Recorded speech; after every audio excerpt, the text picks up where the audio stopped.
అసెంబ్లీలో బహుశా మనం చేయగలిగింది తక్కువే ఉంటుంది. ఎందుకంటే మనకు వచ్చిన సంఖ్యాబలం కూడా చాలా తక్కువే. పైగా కౌరవ సామ్రాజ్యం లేకపోతా ఉన్నాం.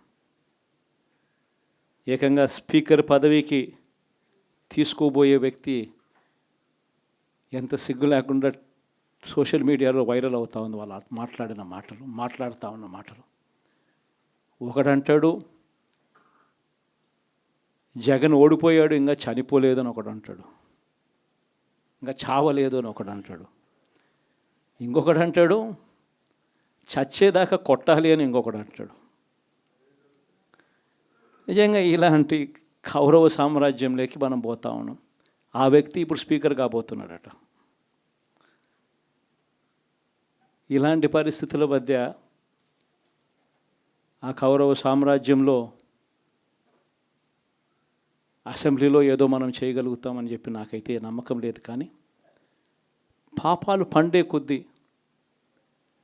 ప్రజలతో కలిసి ప్రజల మధ్య నిలబడి పోరాటం చేసే కార్యక్రమాలు అయితే రాబోయే రోజుల్లో ముమ్మరంగా స్పీడ్ అందుకుంటాయి. అదే జగన్ పరిపాలనలో కులం చూడలేదు, మతం చూడలేదు, ప్రాంతం చూడలేదు, చివరికి ఏ పార్టీకి ఓటు వేశారని కూడా చూడలేదు. ప్రతి పథకాన్ని డోర్ డెలివరీ చేయించాడు జగన్, మన వైఎస్ఆర్ కాంగ్రెస్ పార్టీ.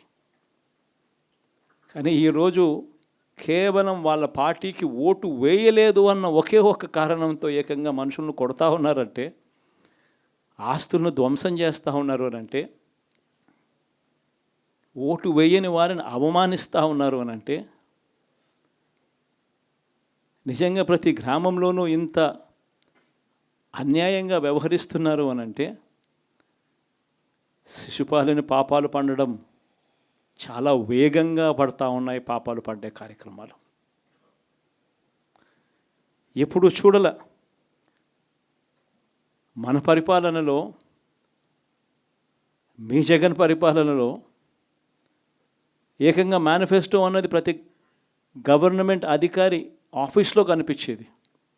కలెక్టర్ల కార్యాలయాల్లో మొదలు పెడితే సెక్రటరీల కార్యాలయాల దగ్గర నుంచి, హెచ్ఓడి కార్యాలయాల దగ్గర నుంచి ముఖ్యమంత్రి కార్యాలయాల్లో మన మేనిఫెస్టో కనిపిస్తూ ఉంటే, కనిపించే పాలన మనదైతే, ఇప్పుడు హోర్డింగులు పెడుతున్న రెడ్ బుక్ అని హోర్డింగులు పెట్టి, ఆ రెడ్ బుక్లో కక్ష సాధింప చేయబోయే అధికారులు ఎవరు, ఎవరిని కొట్టాలి, ఎవరిని నాశనం చేయాలి అని చెప్పి ఏకంగా పేర్లు రాసి రెడ్ బుక్ అని చెప్పి దాన్ని ప్రకటించి ఏకంగా హోర్డింగులు పెట్టి, ఆ రెడ్ బుక్ అనేది ఏదో ఘనకార్యం చేస్తూ ఉన్నట్టుగా రెడ్ బుక్స్లో ఉన్న పేర్లన్నింటినీ కూడా మేము వాళ్ళని కొడతాము, వాళ్ళని చంపుతాము, వాళ్ళ మీద అఘాయిత్యాలు చేస్తాము, అన్యాయాలు చేస్తాము అని చెప్పి ఏకంగా నిస్సిగ్గుగా దౌర్జన్యం చేస్తూ ఉన్న పరిస్థితులు కనిపిస్తూ ఉన్నాయి.